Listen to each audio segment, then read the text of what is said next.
হাসিনা বাংলাদেশ থেকে পালিয়ে যায়, তখন কিন্তু তার শেষ ট্রাম্প কার্ডই ছিল সংখ্যালঘুদের উপর আক্রমণ।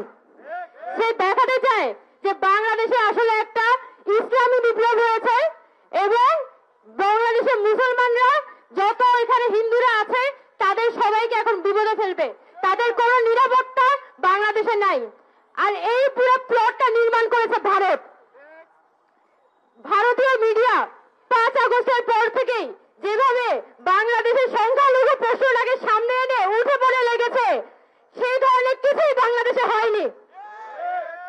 এবং আমি মনে করি যে বাংলাদেশে যে বর্তমানে অন্তর্বর্তীকালীন সরকার আছে, এটা তাদেরই একটা দায়িত্ব ছিল ক্ষমতা আসার পরপরই সারা পৃথিবীর কাছে এই বিষয়গুলো জানান দেয়া এবং ভারত যে অনবরত বাংলাদেশের জনগণের বিরুদ্ধে প্রোপাগান্ডা চালিয়ে যাচ্ছে তাদের মিডিয়ার মাধ্যমে, তাদের সরকারের মাধ্যমে, এই বিষয়টা সারা পৃথিবীর কাছে পরিষ্কার করা তাদের পক্ষ থেকে খুবই জরুরি ছিল।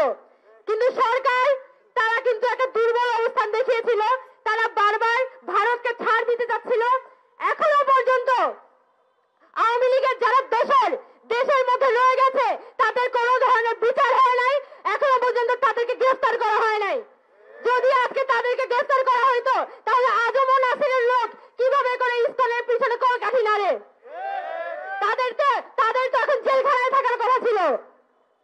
এই জায়গা সরকারের এই জায়গাগুলোতে গুরুত্ব দিতে হবে।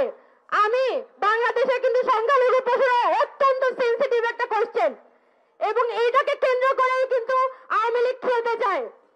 সে হয়তো আওয়ামী লীগ ক্ষমতায় নাই, কিন্তু তার এই সংখ্যালঘু কার্ড সে আজীবন খেলে যাবে। আমাদের রাজনীতিতে আমাদের সবসময় এই বিষয়টা নিয়ে সতর্ক থাকতে হবে যাতে কোনোভাবে ভারত বা আওয়ামী লীগ এই সংখ্যালঘু প্রশ্ন নিয়ে রাজনীতি করতে না পারে।